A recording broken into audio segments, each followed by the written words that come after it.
우선 관엽식물에 들러오는 벌레의 종류를 소개한다.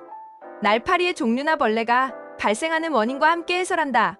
관엽식물에 발생하는 벌레는 진딧물, 진드기, 노랑부리 황새, 민달팽이, 옹달팽이, 날치미, 바퀴벌레, 개미 등이다. 관엽식물에 붙는 벌레 중에는 진드기처럼 잎, 뒷면에 붙어 잘 관찰하지 않으면 눈치채지 못할 정도로 작은 벌레도 많다.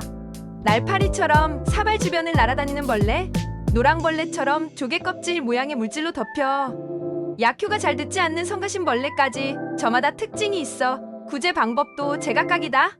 일단 벌레가 대량 발생해버리면 그 대처는 귀찮다.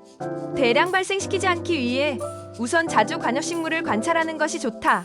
주요 날파리의 종류와 특징.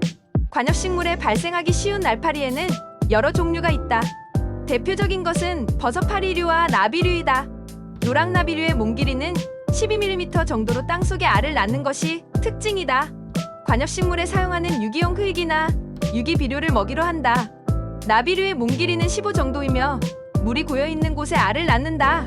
받침에 고인 물이나 물대에서 발생하므로 관엽식물 받침에 고여있는 물에는 주의가 필요하다. 날파리의 종류에 따라 대책이 다르기 때문에 각각의 특징을 체크해두자.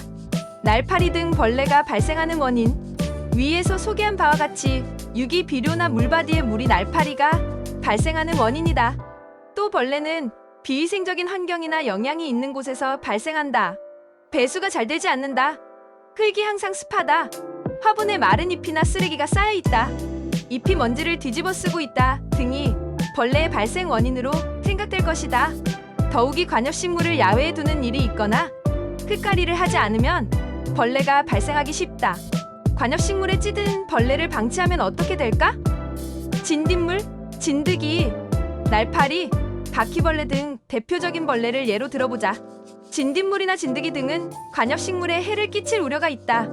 관엽식물에 발생하는 벌레에는 여러 종류가 있으며 그 중에는 식물을 시들게 하거나 질병의 원인이 되는 벌레도 있으므로 조심해야 한다. 진딧물과 진드기, 노랑부리저 등이 그렇다. 진딧물이 관엽식물의 영양을 빨아들여서 배설물로 내놓는다. 달콤한 꿀은 수수병의 원인으로 수수병에 걸리면 광합성을 방해받아 시들 가능성이 있다. 진드기는 영양을 섭취하기 때문에 영양실조에 걸려 잎이 희고 칙칙해진다. 그 밖에도 노랑부리저 고리똥구리는 수수병의 원인이 되므로 주의하기 바란다. 날파리, 바퀴벌레, 개미 등 벌레는 관엽식물에 해가 없다. 하지만 실내에 이런 벌레가 발생하는 것은 불쾌하기 때문에 피하고 싶은 것이다. 관엽식물의 생김새가 나빠지는 것은 물론 손님의 눈에 들어오면 불결한 인상을 줄 것이다. 관엽식물을 키운다면 벌레를 집안에서 발생시키지 않기 위한 구제와 대책이 중요하다. 관엽식물의 풍부한 날파리를 제거하는 방법. 날파리 구제에는 날파리에 대응한 살충제를 추천한다. 날아다니는 날파리에 휙 불면 효율적으로 제거할 수 있다. 단, 관엽식물에 악영향을 줄 수 있으므로 주의. 가까이서 뿌리면 냉해의 원인이 되므로 가급적 떼어놓고 사용하자. 살충제를 사용하고 싶지 않다면 청소기나 물을 사용한 방법을 시도해보길 바란다. 날아다니는 날파리는 청소기로 빨아들이자. 알과 애벌레를 제거하고 싶다면 관엽식물을 화분째 물에 가라앉히는 것이 좋다. 양동이 안에 10분 정도 방치하면 알이나 애벌레가 떠오르므로 그물 등으로 제거하자. 나머지는 양지에서 충분히 건조시키면 끝이다. 진딧물은 점착력이 있는 테이프나 젖은 천을 이용해 조금씩 제거한다. 관엽식물에 물을 줄 때 잎 뒷면에 뿌려 씻어내도 된다. 또한 노란 물건에 모이는 성질이 있기 때문에 노란 접착판을 화분 근처에 설치해도 좋을 것이다.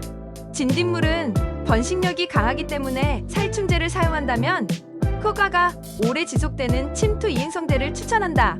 진드기는 물에 약하기 때문에 잎 뒷면을 씻어내야 구제할 수 있다. 분무기로 적당히 습도를 주면 예방도 될 것이다.